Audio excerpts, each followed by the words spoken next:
Hey there, everybody. Welcome to the Magnetic Marketing Podcast.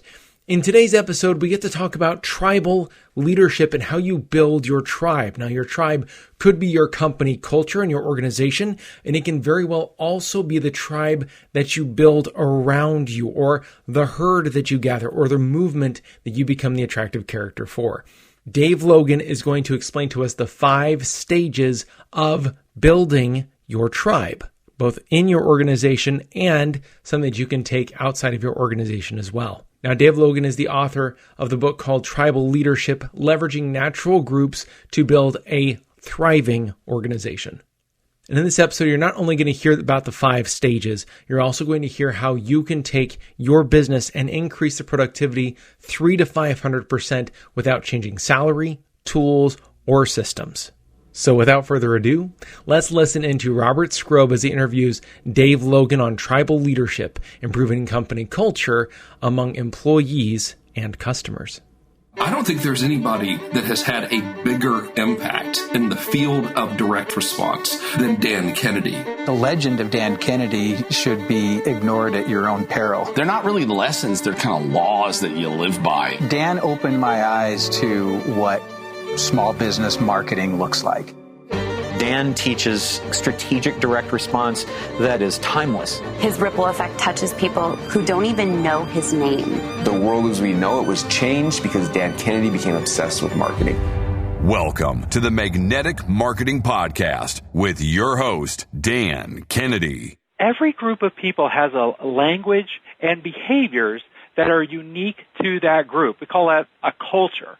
But what makes some cultures so effective at innovating change, while others are dysfunctional and a misery to everyone who participates? I'm Robert Sgrobe, president of the Information Marketing Association and author of the official Get Rich Guide to Information Marketing. Today's program is how to look at the beliefs, attitudes, and loyalty of a group of people, say that's your team or your continuity program members, and how to diagnose what they're feeling, and more importantly, how to change the culture for the better. If you've worked with me or talked with me at all over the last year, I'm sure that I've recommended the book Tribal Leadership by Dave Logan. All my coaching clients have read it, folks on my team have read it, and I've sent it out to prospective clients to illustrate why they need me helping them to grow their membership programs. And I'm so glad today is my guest is Dave Logan, author of Tribal Leadership. Welcome, Dave. Thank you, Robert. Great to be with you. Now, Dave is the co-founder and senior partner of CultureSync, a management consulting firm specializing in cultural change, strategy, and negotiation. CultureSync's clients include Intel, Colliers International, American Express, Prudential, Health, and HealthNet. Dave is also a professor at the Marshall School of Business at USC. From 2001 to 2004, he served as the Associate Dean of Executive Education, and during that time, he launched the largest training program in commercial real estate and new programs with dozens of other organizations, from Northrop Grumman to numerous small-cap financial institutions. Currently, he teaches leadership and negotiation at the USC Executive MBA, a program that's ranked 5th in the world, and is on the faculty of the Center for Medical Excellence in Portland and International Center for Leadership and Finance in Kuala Lumpur, endowed by the former Prime Minister of Malaysia. And I'm sure Dave is going to add to his bio a guest on this best practices in information marketing call with us today. So thank you. Well, thank you, Robert. It's great to be with you today. Well, Dave, we got to cover a lot of territory because your book, Tribal Leadership, is written for large companies who have a large team of people and even small teams, but about managing their people and getting them to be more productive. And it's certainly something that I've embraced here and applied many of the strategies. And so I want to talk through that, but also I want to also translate some of the other things that I've done. And I kind of see it as maybe using it, like you hear about doctors having off-the-label uses for different drugs. And I feel like it's the same thing. This is authorized to use with your team, and I've used some of your concepts and strategies to help folks build and grow continuity programs, build memberships within their customer base. And so I want to talk a little bit about those off-the-label uses as well.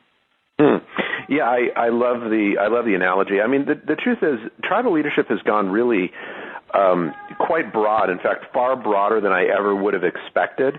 And so we have a lot of people using it in membership organizations and all sorts of things that would have surprised us back in 2008 when we originally wrote the book. So really appreciate it, and I hope that your listeners get some value out of this and hopefully some things that they can apply right away. Now, let's talk a little bit about kind of the big picture, the transformations that occur when a company uses these tribal leadership concepts and is able to get their team to be more effective. I think you tell a couple of stories in the book itself, and I'm sure in your work at CultureSync you've seen several other examples. But when somebody takes this concept of tribal leadership and uses it to within their organization, what are some of the transformations that you've seen, some of the real benefits from embracing what you're teaching? Oh, well, so many. So let me just, if I could tell you what happened since we wrote the book. So I founded CultureSync with my longtime business partner, John King, back in about 1996. We had a couple different iterations of it, but basically 1996 we co-founded it. And then what became tribal leadership is a synthesis of a lot of the coaching work that John had done, some kind of personal development work that John had done, and a focus on corporate culture that was the subject of my doctorate at USC. And we wrote the book because clients kept asking us to write down what we had learned in, mostly just in working with people. As someone who spent a lot of time in academia, I was also collecting a lot of data, far more than John was collecting. So we kind of put all that together, the data, the focus on culture, the focus on coaching and personal development, and it was this great synthesis of what we'd both been doing, and that's what became tribal leadership. And when the book first came out, this was 2008, in hardcover, essentially nobody noticed. We did very little promotion of the book. In fact, the day the book came out, I think I was finishing my next book, was actually in a writing meeting in Miami, and it dawned on two of us in the meeting who were co-authors on tribal leadership, myself and Haley Fisher-Wright, who came on as a third co-author, that we should really be doing something. We should be, signing books or giving a talk at a bookstore or something, but we literally hadn't done anything. And then just jump forward to 2011 when the book came out in paperback. It debuted #1 in the New York Times list, and you couldn't find it in bookstores. It was just, it was sold out, and I think we went through a bunch of printings right away. So the obvious question is what accounted for the turnaround, and I wish I could say it was the brilliance of the authors or the marketing plan, but the truth is there were a lot of people in all sorts of different organizations and parts of the economy that just adopted it on their own. Two of the famous ones were Tony Hsieh, the CEO of Zappos. They began teaching classes on tribal leadership at Zappos. They began giving copies of the book away when people would go on a tour of Zappos. One of the other ones that is a bit more recent, Phil Jackson, it turns out, was a big fan of it in his coaching work. We know that because when he wrote his last book, 11 Rings, the chapter 1 of that book is essentially a summary of tribal leadership, and then he applies it, and he weaves a lot of other threads in there too. But he shows how he kept applying the framework, first in the Bulls and in the Lakers, and presumably now in the Knicks. And so some of the places the book was adopted were membership organizations, a lot of community foundations. I mean, of all places, the MBA program at UCLA, and I'm teaching the MBA program at USC, so that was a little ironic. And so again, it kind of caught on in all these little pockets and all these little communities. So that's a long way of then letting me answer your question, which is what are some of the benefits. So the bottom line of the book is that if you take your culture, which is composed of these little things called tribes, and you measure where they are on this 1 to 5 scale, and then you elevate them one level. So you take them from a 2 to a 3, which is common, or a 3 to a 4, that whatever it is you want, your key results, your key performance indicators, whatever you're calling it, that those things tend to increase by a lot. And depending on the KPI, often they increase by 300 to 500%. So really huge numbers. So in the early days of the UCLA MBA program, Dylan Stafford, who's now their assistant dean of admissions in the fully employed program, he was doing a lot of this on his own. We didn't teach him to do it. We just kind of noted that he was using a lot of the best practices. But he would set up these events where people would come and think about getting their MBA at UCLA, and they were sort of being welcomed into this new tribe or into this new culture. And suddenly they realized, like, these are my people. And there was a time when the number of applicants were going up geometrically, and that didn't, if you extrapolate that from I think 2007 when we noticed it to now, you'd probably have to have the entire population of the Earth applying to UCLA. So at some point that's capped out. But that's the sort of thing that we see. So it just massive upgrades in results that people get by using a lot of these principles. And I think it's important to note. I mean, you're looking at a 300 to 500% improvement in production without changing the employee salaries, without changing the tools, without changing the systems, by changing the culture and what folks within the culture are talking about. And, of course, this isn't an overnight thing, but whether it's your internal team, that's, your employees that are working and getting them to triple their productivity, or your customers who are implementing what you teach or are using what you are selling them and having them get a 300% better results from what you're teaching, simply not at all because you're providing them more or having to do more, but instead by the culture that you create within your customers. So I think it's fabulous breakthrough. And so let's talk a little bit about the stages. You outline in Tribal Leadership 5 different stages, and I think this is one of the key things that I learned that going through this, because this is the biggest takeaway that I took from the book, was realizing that there really are 5 stages and how to move folks or our culture from one stage to the next. So let's talk a little bit about those. Yeah, sure. So again, that's the main point of the book. So just a little bit of vocabulary. This is all people need to know. Is if you think of any organization, a membership organization or big for-profit company, and you want to notice what the culture is, you first have to talk about its tribes. So a tribe is a group that is between 20 and 150 people. There's a reason for 20 and there's a reason for 150 we can go into if you want, but that's the basic building block. So if you get an entrepreneur working on a business, they often say, I don't have a tribe, and I say, well, then you're screwed, because unless you have really at least 20 people that are focused on making your thing successful, there's a good chance it won't be. But the key with a tribe is don't just think about people in some formal role. Think about all the informal roles.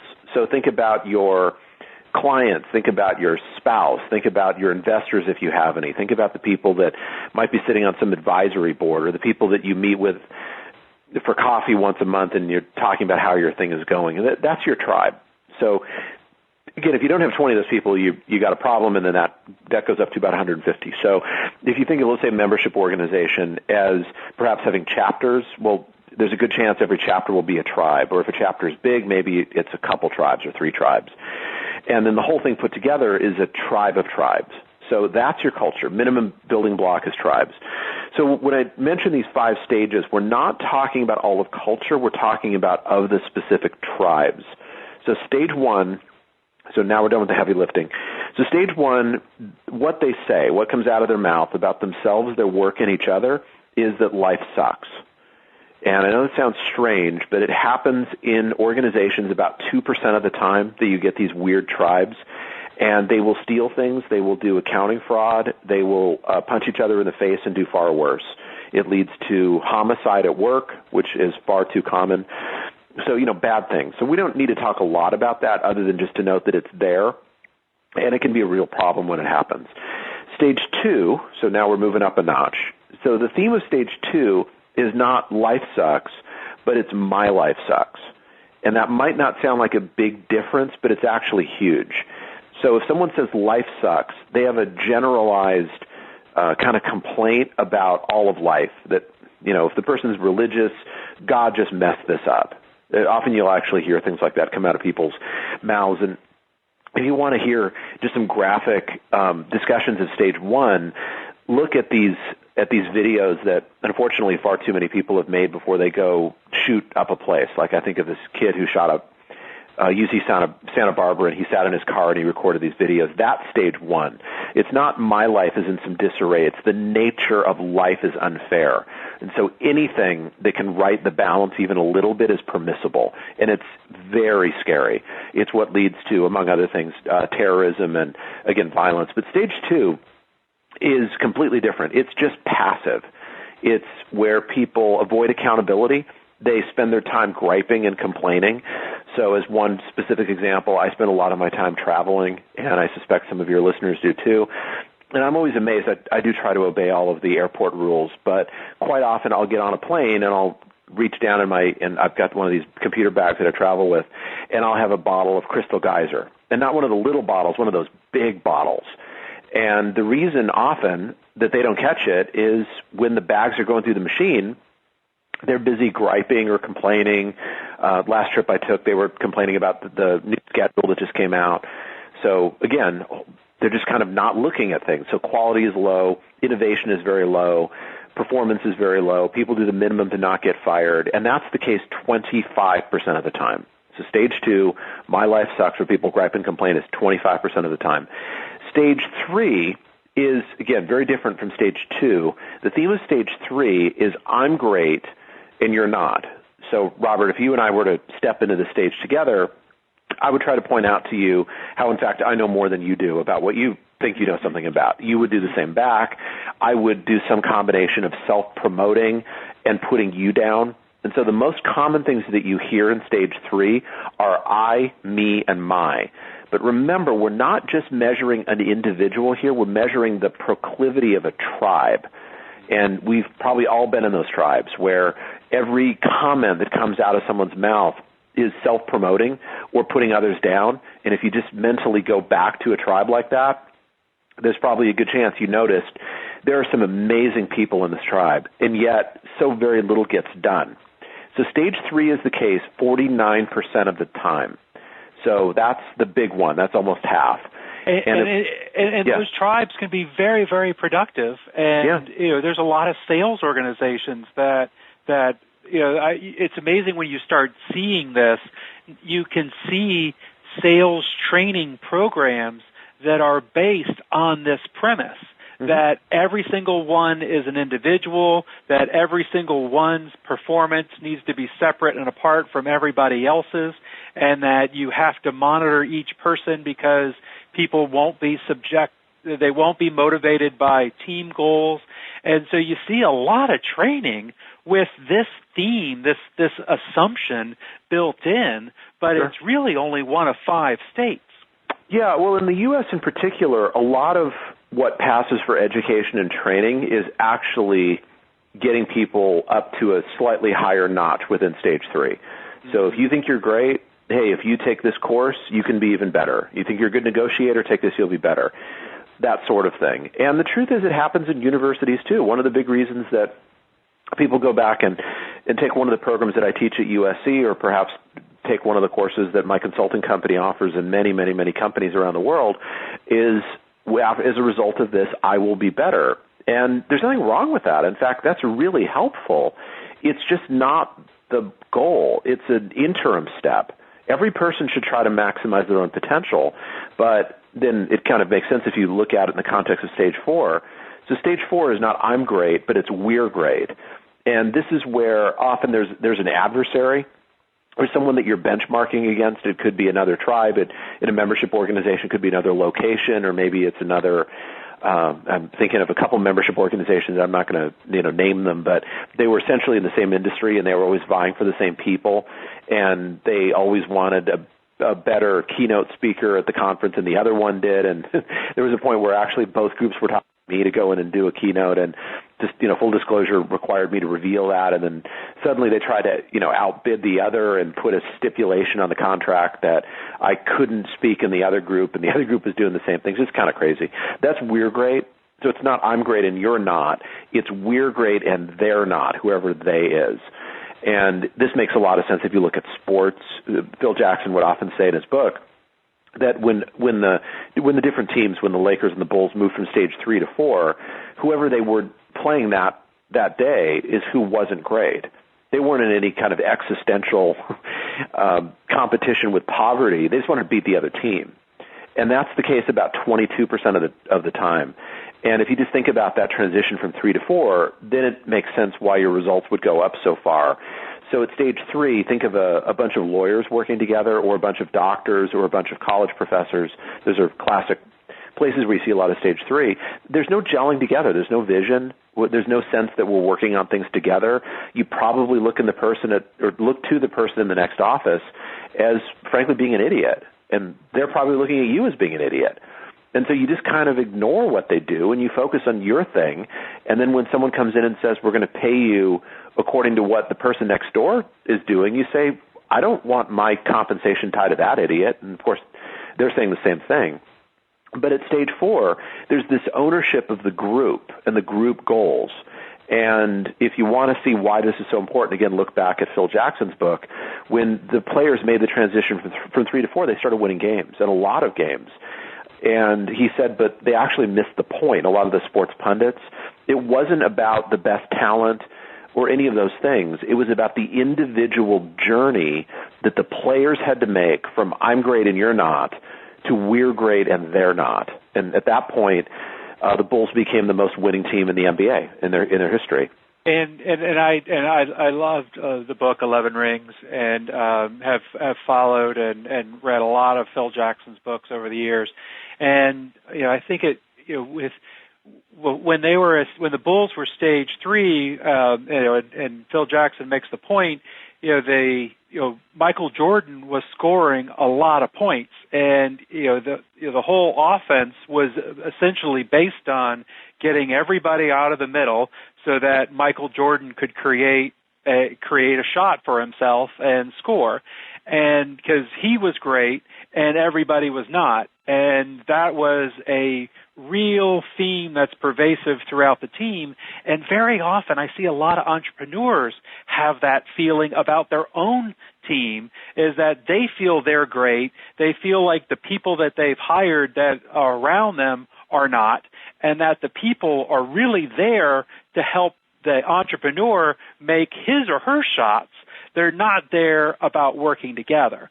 Yeah. And what Phil or Coach Jackson was able to help Michael Jordan understand was that you will win championships by helping all the other your teammates feel good and feel like we're all part of the team. And I think one of the real brilliance of the book is that you actually give little crib notes for how to get from one level to the next. And in this particular, correct me if I'm wrong, but I understand it's a common enemy. So for the Bulls, it was the Detroit Pistons were the common enemy at that time. They were the real nemesis. And so everything was about, all training, all season was about getting better than the Detroit Pistons, so that when they faced off during the playoffs, that the Bulls had the team to beat. And it was all about, we're great, the Pistons are not, we're going to take them down. And I see within membership organizations the same thing. You have to. I wrote an article about my client Jim Augustus Armstrong, who sells to flooring dealers, and he is within his marketing and within his coaching program. He's constantly talking about the Home Depot and Lowe's and the big box retailers, and how the big box retailers are taking customers, and so he's made the big box retailer a common villain, so that all of his customers who are a flooring dealer from Topeka and a flooring dealer from Chicago and a flooring dealer, flooring dealers from around the country feel like they're united together, and my own little individual efforts are part of the overall team's efforts to beat the big box stores, and together we can win this. And helping them move from that third to fourth level will help them embrace what you're teaching and get better results. Mm-hmm. Yeah, it's well said. Very well said. So let's talk also now. Let's talk also about the fifth level and how to move from the fourth to the fifth. Yeah, so the fifth one, we actually had a hard time identifying. Well, I did. John saw it before I did. But we walked into this strange company. It was Amgen out in Thousand Oaks, California. And people, I don't know how else to say it, people just talked funny compared to how people normally talk. And we realized after some time that they were, in fact, a stage 5 organization. So the big difference between 4 and 5, so the theme of 5 is life is great. There's no them. So there's no sense of competition or no sense of trying to better, you compared to another group. It's a pure values play, and it's really impressive when you see it. These are the cultures that do the world-changing innovation. Think of Apple making the first iPhone, that no one at that point had ever done. That was something that was really new. That's stage 5. So those are the 5 stages. Again, the premise of the book is that culture is actually the most important thing that you can ever focus on. Culture eats strategy for breakfast, to paraphrase something we think the father of modern management, Peter Drucker, said. So you notice your tribes, notice who talks to whom. That's the basic building block of getting anything done.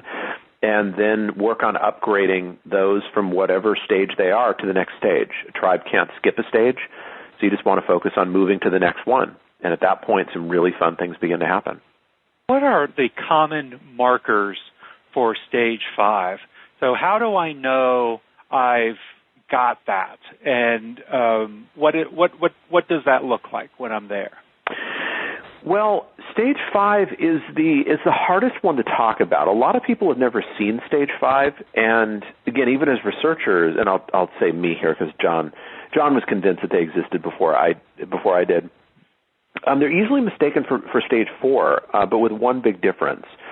There's a kind of ethereal nature to their conversation, and just put it bluntly, they can sound a little unstable. So think of this is a long time ago now, the .com thing that was going on in the tech sector between, roughly 1998 to, I guess, the bubble finally burst around May of 2000. And now I had students leaving USC, full-time MBA students, saying, I don't need any of the strategy stuff. I'm going to go get my business plan funded, and I'm going to be a millionaire within a couple months, and a lot of them did. It was just a millionaire on paper, and I would check in with some of them, and I would ask these difficult questions like, how's your profit margin? And they would look at me like I was crazy. And they would say, we don't need profit margin. We don't need revenue. All we need is eyeballs. All we need is clicks, and we've got that. That is the new currency. And there's just kind of an insanity that sets in. So that's kind of stage 5, where they're focused on something that is almost transcendent in nature. There's a great book that I have to recommend. I'm not completely done reading it. It's actually a short book, but I just started reading it last night, called 0 to 1. And it's a book about a lot of the thinking that went into the .com time. And the author is someone I respect a lot. He ran PayPal for a while and then was still is a very successful venture capitalist. But he argues that during the .coms, a lot of us are quick to condemn it, but there was actually a point where people saw the future far more clearly than they do now. And they perhaps what's the right way to say it? They thought technology was further along than it was, but they actually saw what was required. And if you look at a lot of the frenzy, even in the last few months, it was mapping perfectly on what happened over the next now almost 20 years, but it all happened very quickly. So that's kind of stage 5, is it can lose sight with the key performance indicators that a great organization should focus on. They often ignore things like profit margin. They're focused purely on perhaps its innovation or something that is just going to change everything.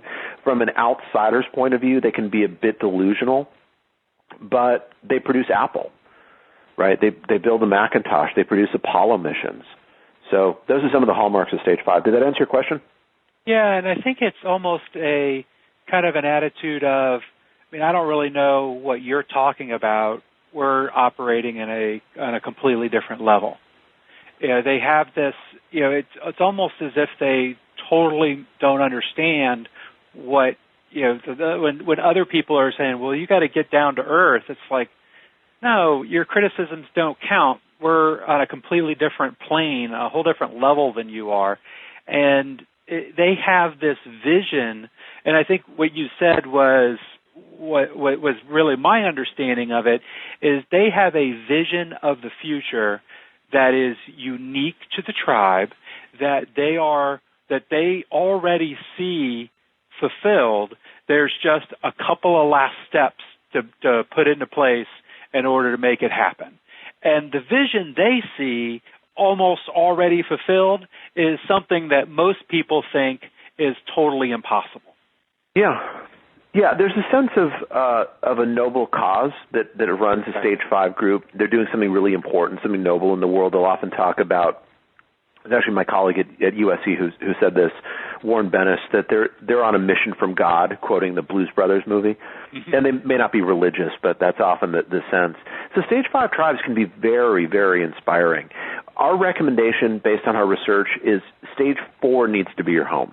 So if you've got a group that's below a 4, do the steps that you need to get them up to 4. Then if there's something that happens in the economy, in the industry, or maybe something you engineer, you might need to bring a tribe up to 5 to leapfrog everything. So Stage 5 does not produce generally things that are incrementally better.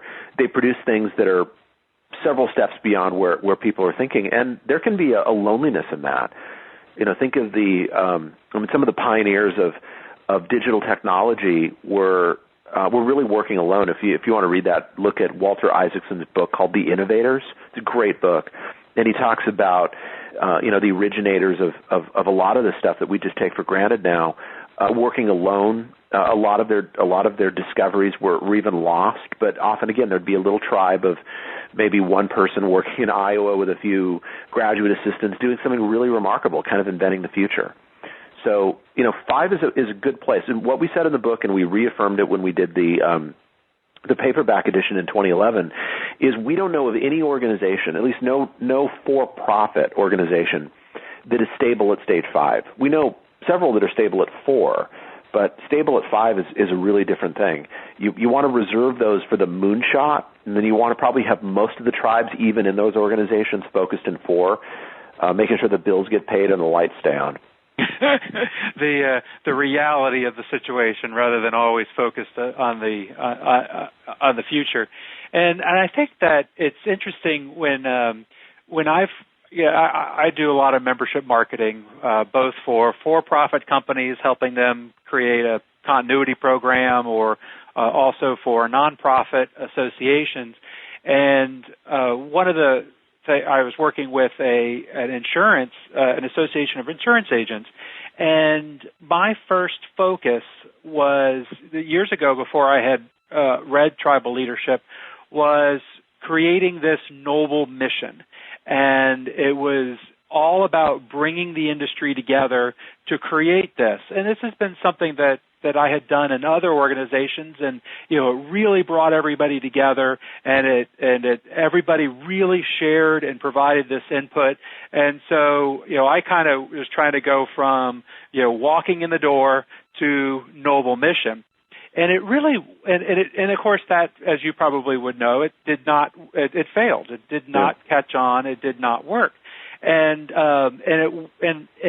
I really didn't completely understand why until I read your book, Tribal Leadership, and understood that I was trying to go all the way up to level 5, or, depending on the definition, I was trying to go way up to too many levels up before I got there. And what I needed to start with was, if I diagnosed them at level 3, then I needed to start with an enemy and helping them rather than focusing on a noble cause focus the attention on an enemy and get them to rally around that and help them feel that they're better than that enemy is, and on that basis help them share.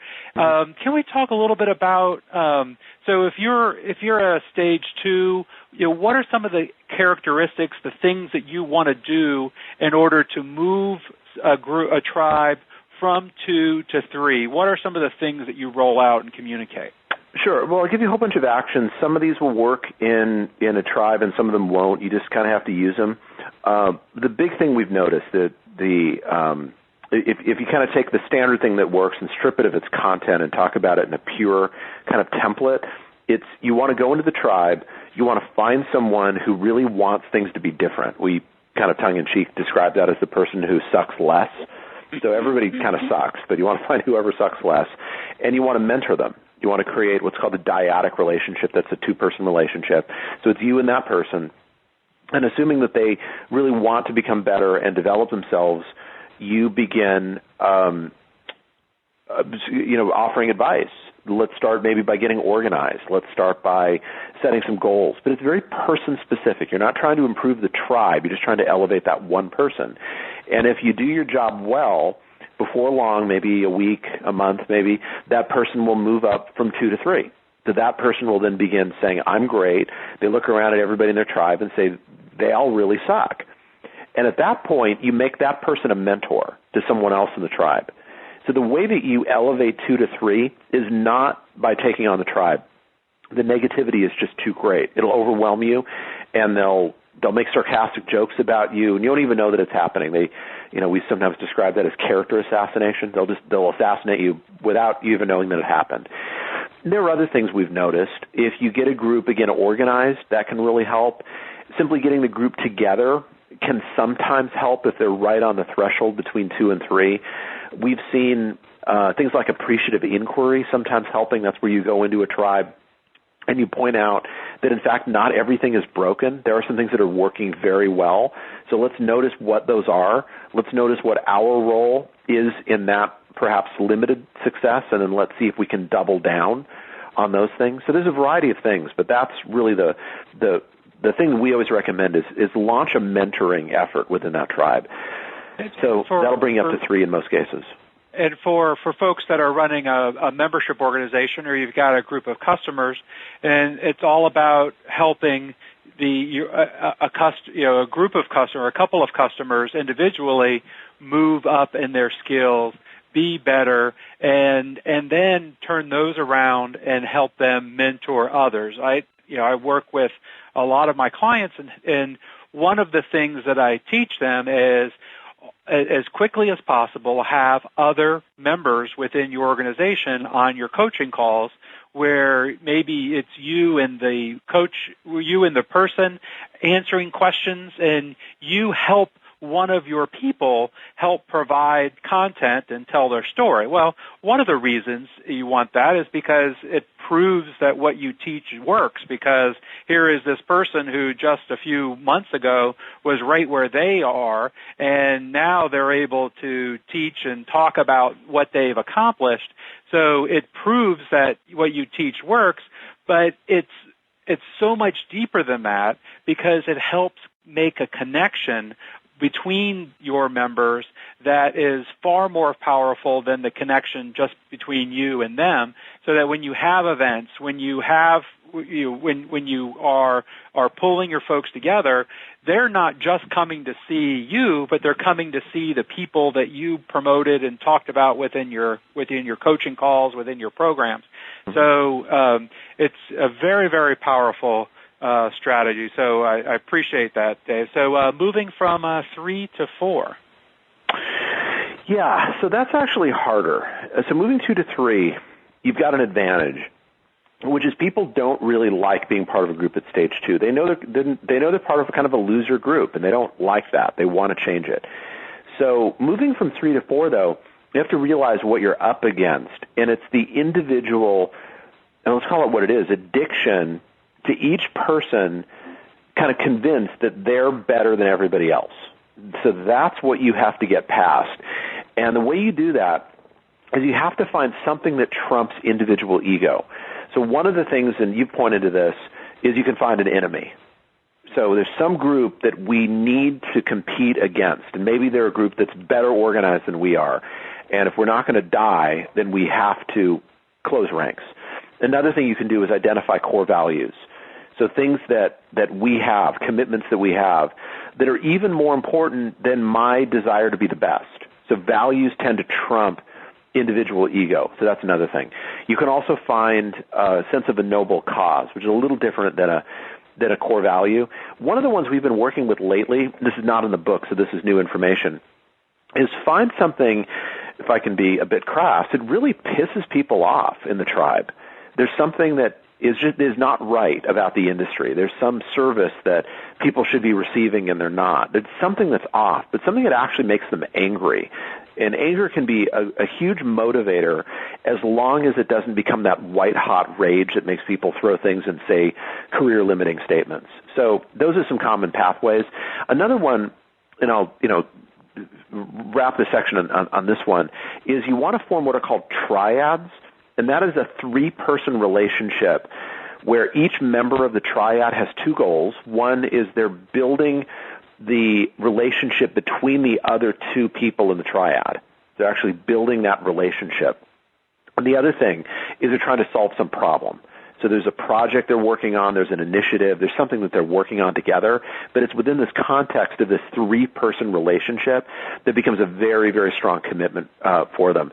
We see that triads are almost always the key to stage 4, so if you build them proactively, it really helps you to move forward. It's really big, and let's chat a little bit about, in membership organizations. I know within the association world, that's the most common place, is that you get your folks believing in themselves, and then they think, my company is great, those other companies that are part of the association suck, and why would I even go to those silly meetings interact with those people? I am so much superior, I don't even have to be there.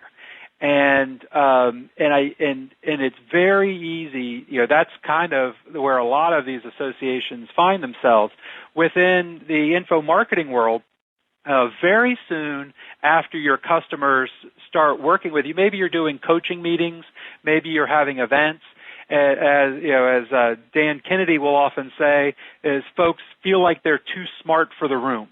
And they get to where, I've heard this stuff before, I don't need to hear it again. And the thing you have to realize is that every group goes through this stage.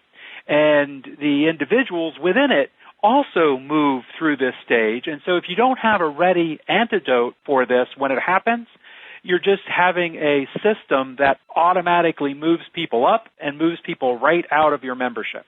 And I think that, this kind of recipe that you provided, Dave, with, a common enemy is important to understand, and important to use and embrace.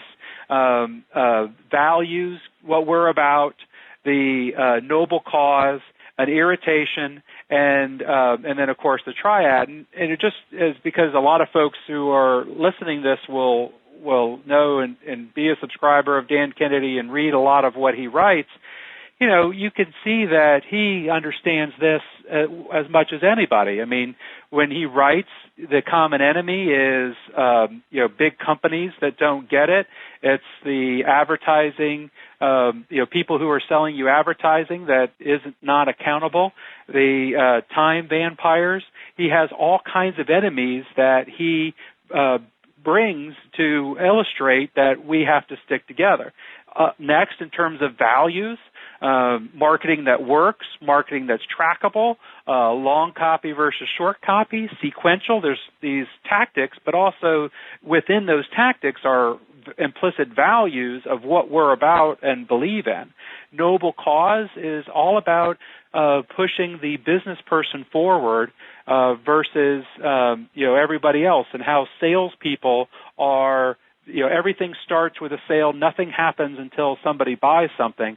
These are, he is trying to reach out and advocate for his audience and with it to his audience, and this helps make him attractive. And then, of course, irritations, from the stories about people who use cell phones at the urinal, to people who don't understand your marketing, to employees who don't get it. He has the recipe for moving folks from this level 3 up to a level 4, where and this is a key thing that what I really see as kind of when you've got this, Dave, is when folks see group victories as personal victories. Can you talk a little bit about that?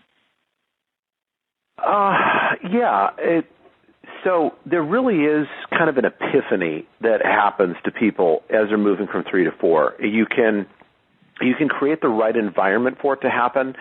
There's no, at least that we've ever found, there's no guaranteed way of making the epiphany happen. That's just not how those work. But it's a fundamental realization that happens in the mind of a person that I am only playing for myself. I'm not playing for others.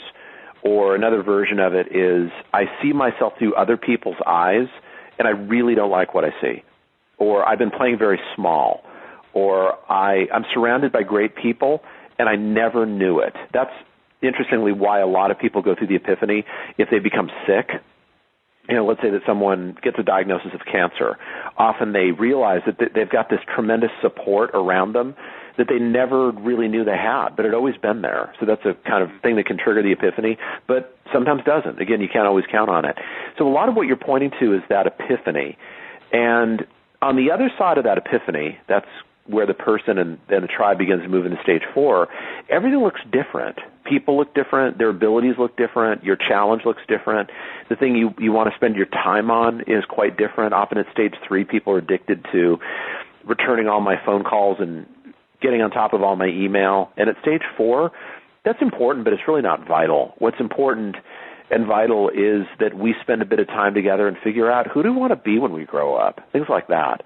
And so you're highlighting, again, some different pathways. I would just caution you that whenever anybody steps forward and says, I've got the roadmap from 3 to 4, we've tested a bunch of those, and I'm not that familiar with specifically what you're saying, but we probably tested 20 or 30 different systems, and they work in some cases, and they don't in others. So the key with leadership, I've got to go back to my mentor here, Warren Bennis, often considered the father of leadership, is leadership is not about recipes. It's not about formulas. It's about being curious. It's about trying different things. You might find that something works that you never would have imagined that it works, or something fails. You were 100% sure it was going to work because it worked in this other group, and they seem the same, but it doesn't work in this group. So it's about being aware, being present, being very curious, being intellectually, or having the ability to intellectually dance with a group of people is very, very important. And that's why in tribal leadership, we don't say, do these 4 things and you'll go from 3 to 4. We say, here's some things to try. Here's some coaching tips, but you just don't know. And please, if you get into something and you realize there's something we left out, email us.